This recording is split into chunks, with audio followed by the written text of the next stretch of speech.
Welcome to Buddha Sangha. Today's Sutta is from Samyutta Nikaya, SN 42.1, Canda Sutta. This is from the Connected Discourses to Headmen, Gamani Samyutta, and it is chapter number 8 in Samyutta Nikaya. Canda was a headman. He was a very vicious person, and people had put the label of the angry man on him, or the wrathful man.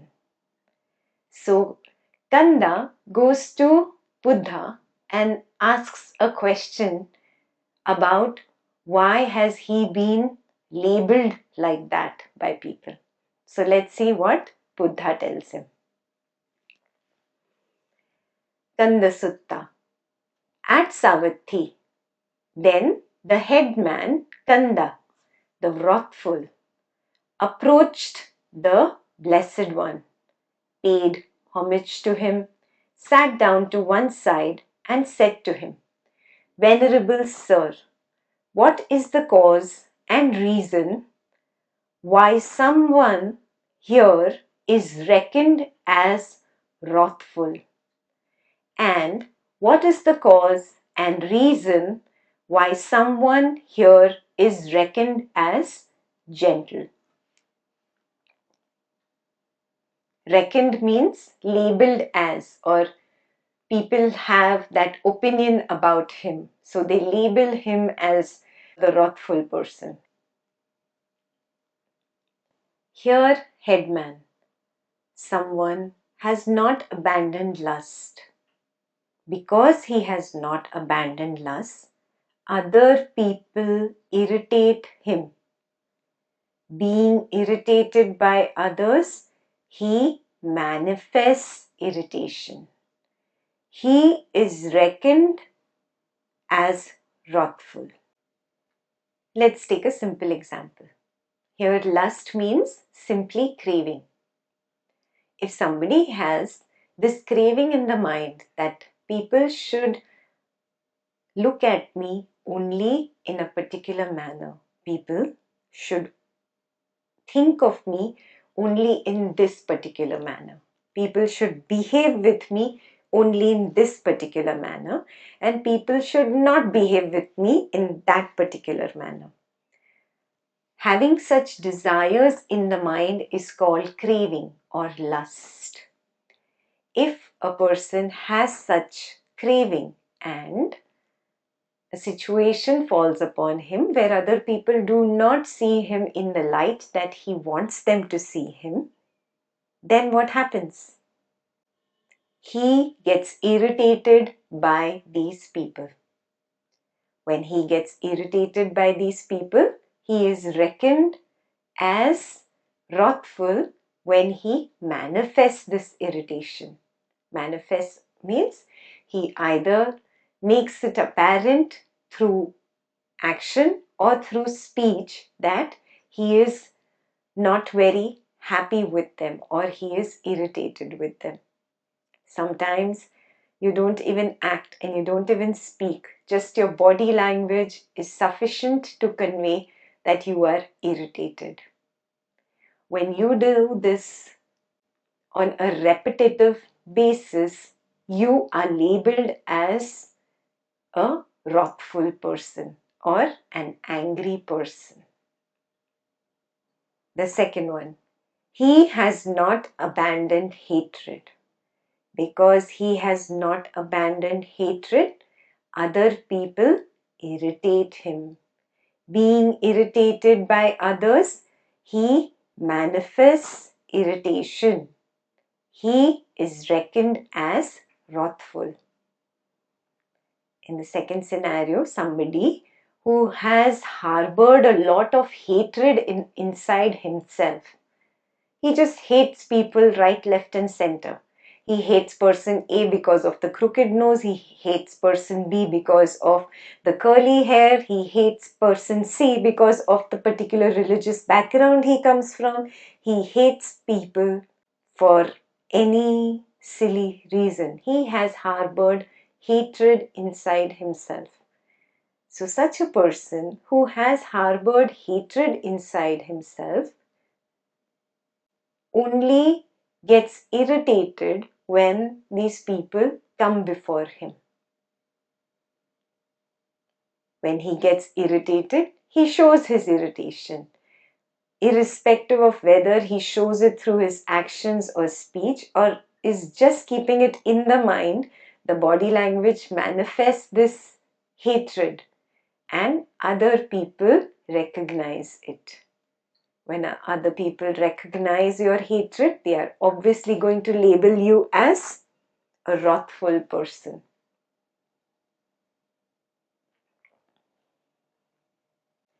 He has not abandoned delusion. Because he has not abandoned delusion, other people irritate him. Being irritated by others, he manifests irritation. He is reckoned as wrathful. So in the third scenario, someone has harbored delusion. What is delusion? Not seeing reality as it is. Let's take an example. This world of people, situations, and things does not always go the way I want it to go. I want the people in my life to be permanent. I want situations, the happy situations in life to be permanent. I want the unhappy situations to quickly go away. I want the things that I really adore to remain in my life for a long, long time, remain permanent in my life. But does life run on my conditions? No. Still, there is a part of me that does not want to understand this truth and accept it. That part of me that does not accept this truth of impermanence is deluded. Means it does not like to see reality as it is. And because it is not seeing reality as it is, what happens? Irritation arises, and when irritation arises, I will manifest that irritation either through body, speech, or mind. And others can always catch on to this irritation and they will label me as wrathful. To give a few more examples on delusion, not seeing reality as it is delusion. For example, you suddenly start thinking that your spouse does not love you as much as he or she loved you during the honeymoon period. And then you start believing that. And whatever your spouse does, you overlook that. And you always keep nagging him or her that you don't love me enough. You are deluded. Another example, your friends are standing and talking in a corner far away from you. And they just happen to look in your direction, smile, and go back to their conversation. You start thinking that they are speaking bad behind your back. And then whatever your friend says, your mind constantly goes back to that fake, deluded statement in your mind that they gossiped behind your back. You are deluded. You have cooked a delicious meal for your kids and you feel that they don't like it. How much ever they appreciate the dish, you keep carrying on this feeling that no, they do not like it. You are deluded. Another example, people praise you a lot, But you have this kind of a conditioning that those who praise you always have some or the other agenda or wrong intention hidden behind that praise. So, however genuine somebody's praise is, you never take it at face value and you keep distrusting people all your life. You keep losing good friends. You are deluded. And a last office example, you worked very hard on a particular project, and despite you doing the best, your boss decides to move you onto another project. You keep thinking that the boss has a wrong intention or is playing politics with you, or he he thinks that you're not performing well though you are performing well, etc., etc. But really the truth could be that it has been done at an organizational level higher than him, and he is just following orders himself. You are deluded. So in all these examples that I gave you, it is clearly apparent that it is your own mind that cooks up stories, and then you believe in those stories as if your life depends on believing in those stories. You hold on to them, you cling to them, and because of clinging, there is hatred in you. Because of that clinging, there is lust in you. Because of that clinging only, you are deluded. The suffering that happens to you is happening because of you, not because of the other person. It is happening because of your mind, not because of the situation. It is happening because of you holding on to a particular idea, not because of this external samsara.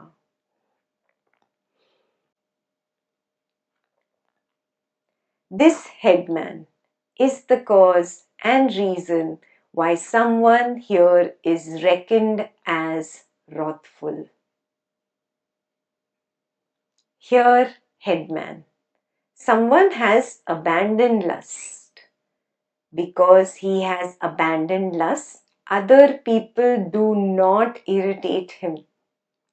Not being irritated by others, he does not manifest irritation. He is reckoned as gentle. So now let's take the example of somebody who's walking the spiritual path and has understood that the cause of my suffering is not outside in this world of people, situations, and things.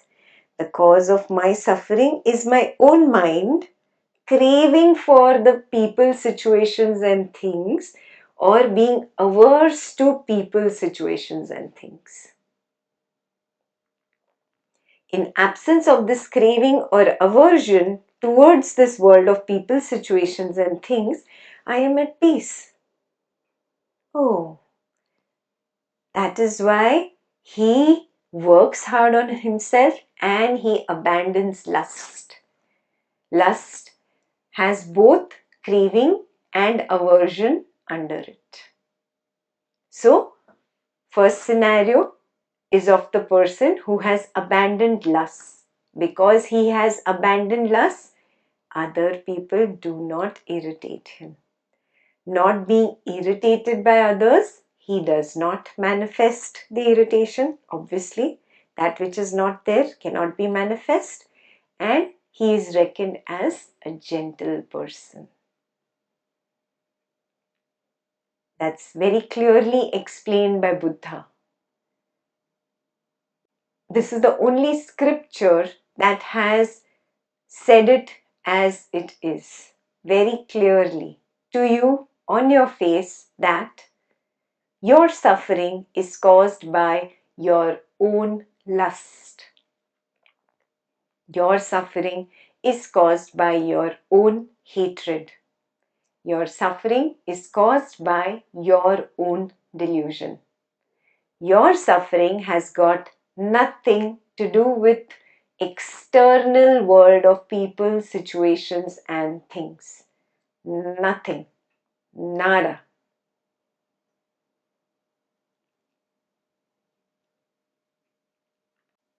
Let's look at the second scenario. He has abandoned hatred. Because he has abandoned hatred, other people do not irritate him. Not being irritated by others, he does not manifest irritation. He is reckoned as gentle. If I ask you for something and if you don't have it, will you be able to give it to me? You won't. You will be able to give me only that which you have, correct? If you have harbored hatred, you can throw in all directions only hatred. You can give only hatred. But if you have abandoned hatred, will you be able to throw out hatred at other people? No, because there is no hatred inside. It's very simple. What you have is what you can give. Equation is very simple. The truth may sound bitter, but it is the truth. You can give only what you have. So if you have abandoned hatred completely, it does not reside inside here. If it does not reside inside here, you do not get irritated at others. You do not throw out hatred at others. And when you don't get irritated, you don't throw out hatred at others, you are reckoned as a gentle person. Let's look at the third scenario. He has abandoned delusion. Because he has abandoned delusion, other people do not irritate him. Not being irritated by others, he does not manifest irritation. He is reckoned as gentle. If someone has abandoned delusion, he is not even ready to believe the false stories of the ego, where the ego starts blaming external people, situations and things for its own suffering. When one starts seeing the truth as it is, oh, that suffering is caused by my own craving, suffering is caused by my own aversion. And the moment I let go of the craving, I let go of the aversion, the suffering is gone. Peace is simply the non-existence of suffering or dukkha. Peace is neither painful nor pleasant. Peace is just an equilibrium, a straight line. And the straight line automatically comes into the picture the moment hatred, delusion, and lust are abandoned.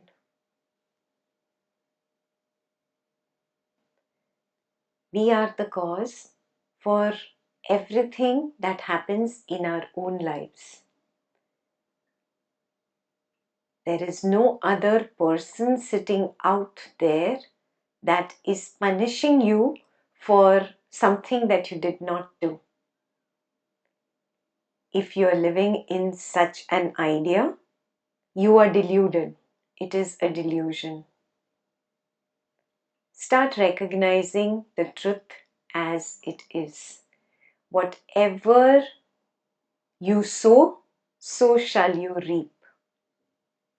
So if you have harbored hatred, delusion, and lust, what you get back in return is obviously going to be the same.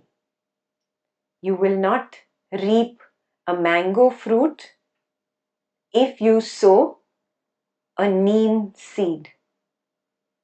Neem is bitter. You will definitely get a bitter fruit. You cannot get a sweet mango fruit from a neem seed. So take it up as homework in life. Even if others are craving, I will not crave. Even if others are averse, I shall not be averse. Even if others are hateful, I shall not hate. Even if others are deluded, I shall do my best to get out of this delusion. Wake up and realize, if somebody reckons you as wrathful, it has got nothing to do with that person. He only speaks what he sees or what he senses through your vibes. If you are reckoned as wrathful, it is time to check within. Am I harboring lust or hatred or delusion?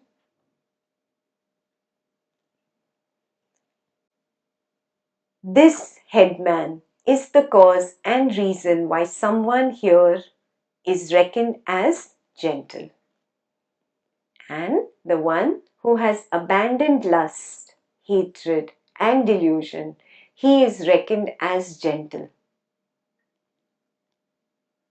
If you have not been reckoned as gentle yet, it is time to start working on these three factors.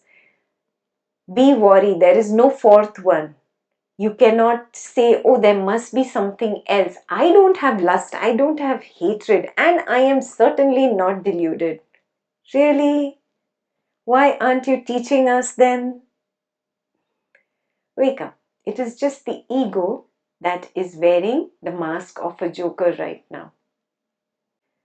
So the only way we can get out of this trap of delusion is, number one, to see the truth as it is. Number two, recognize how to abandon lust, hatred and delusion, which in Pali is lobha, moha and dosa. And number three, come what may. Even under the influence of the strongest lust, hatred or delusion, I will not succumb to lust, hatred or delusion. When this was said, Canda, the headman, said to the Blessed One, Magnificent, Venerable Sir, magnificent, Venerable Sir, the Dhamma has been made clear in many ways by the Blessed One, as though he were turning upright what had been turned upside down, revealing what was hidden, showing the way to one who was lost, or holding up a lamp in the dark for those with eyesight to see forms. I go for refuge to the Blessed One and to the Dhamma and to the Bhikkhu Sangha. From today, let the Blessed One remember me as a lay follower who has gone for refuge for life. You take the refuge of the Dhamma, the knowledge. Let go of all negativity, even if it means that you lose a friendship, even if it means that you lose something important, even if it means that you lose a position, some praise, some name, some fame, some wealth. Anyway, all these situations are impermanent. They come, they go. People are impermanent. They come, they go. Things are impermanent. They come, they go. What remains with you is your own conscience. And if your own conscience is pure, you will be at peace. You will find that absolute, straight, quiet line of equanimity where there is neither pain nor pleasure. You will find that peace that you have been thirsting for. So let's start working on Lobha Moha Dosa, and I will see you next week.